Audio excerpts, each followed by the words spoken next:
На денешнава маратонска седница продолжуваме со дискусиите за разрешување на министерот без ресор, задолжен за диаспората, Джемаил Чупи од Алтернатива. Но и за овој министер, како и за предходните, не слушнавме во експозето образложенија за нивните разрешувања. Досега немаме никаква информација од владата за неговата работа и активност, така да не знаеме што сработил, доколку нешто сработил. Јасно е дека ова коалицирање е да се обезбеди какво такво мнозинство за одржување на оваа климава влада и обезбедување позиции. А тендерите и провизиите се факторот на помирувањето. Но со напуштање на партнерот Алтернатива и недавање на поддршката од Демократскиот сојуз им се изјалови пазарот и математиките. Партиските пазари и промена на челни позиции не поради тоа што досегашните имаат добри или лоши резултати, туку поради тоа што така се испазариле.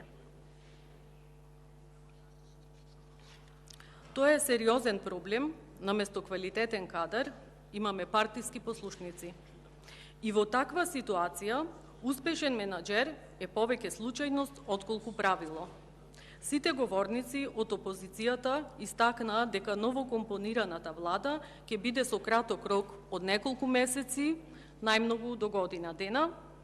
Очигледно е дека со предлог листата за нови министри и заменици во владата нема да добие на квалитет, туку е само пазар 3 листа за спас на владата на Ковачевски и Ахмети. За неконтролирано трошење државни буџетски пари, продолжување на рокот на тендери, порази за Македонија, кога државата е во енергетска, економска и политичка криза. Прашуваме кои различни политики ќе ги спроведат новите министри, ништо поразлично од предходните. За жал, според последното истражување на Евротинг, може да се потврди неспособноста и криминалот на власта на СДС и ДУИ. И според последната анкета на Меѓународниот републикански институт ИРИ, 76% до граѓаните имаат голема недоверба во судството и обвинителството и таа бројка со години се продлабочува. Тоа го докажува и процентот од 71% комплетно ја уништија довербата на граѓаните во системот и Македонија сместија на дното во справување со корупцијата и довербата во судството. Скандалите на генералните секретари на владата, Рашковски и Зекири, случајот со Ден Дончев, случајот со Лидија Димова, како и случајот со Луј Витон торбата, се само мал дел од илјадниците случаи со корупција и криминал на оваа неспособна власт на СДСМ и ДУИ. Историски најниско ниво на доверба во судството од осамостојувањето на државата со само 4%, и тоа јасно говори за спрегите на власта во правосудните органи. Огромни 82% од граѓаните немаат доверба во судските органи на државата. Покрај неспособноста со справување со енергетската и економската криза, граѓаните јасно говорат дека криминалот и корупцијата им се најгорлив проблем.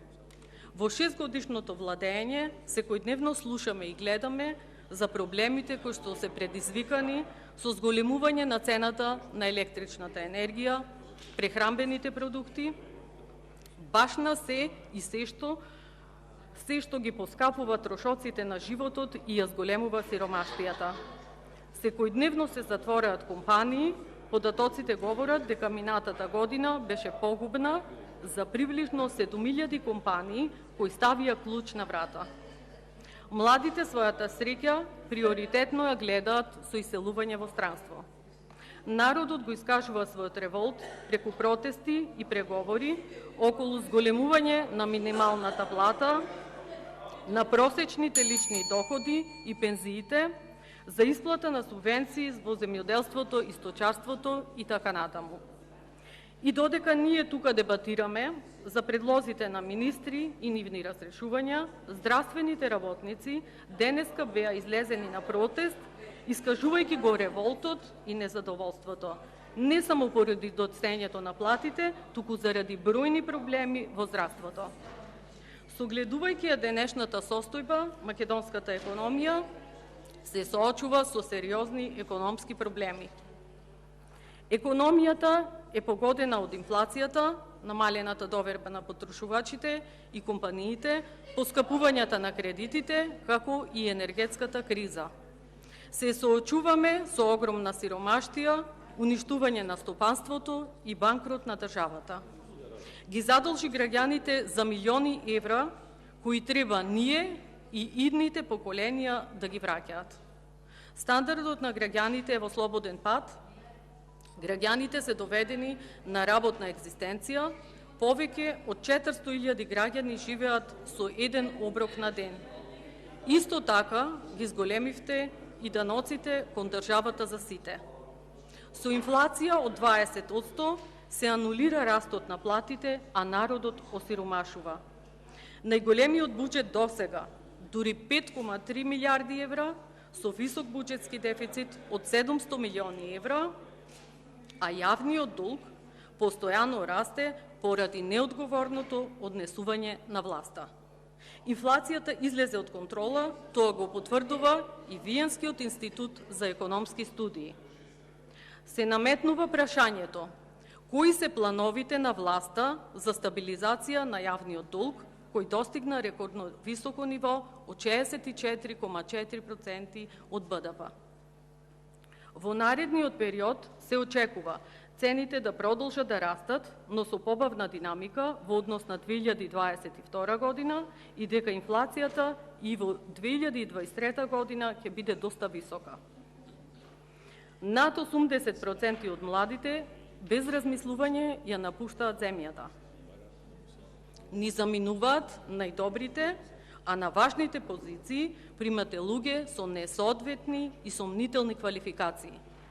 Колеги, ова е резултатот на последиците од вашата лоша политика, која апсолутно го потцени образованието, го потцени македонскиот народ. И покрај големиот број на предупредувања дека нема иднина без млади, бројките покажуваат дека властите не се доволно заинтересирани да го решат проблемот. Апатијата кај граѓаните се чувствува и создава многу лош импакт врз самото општество. Нема никаков развој, нити план за развој и затоа се поголем број луѓе си го бараат спасот во иселување од земјата.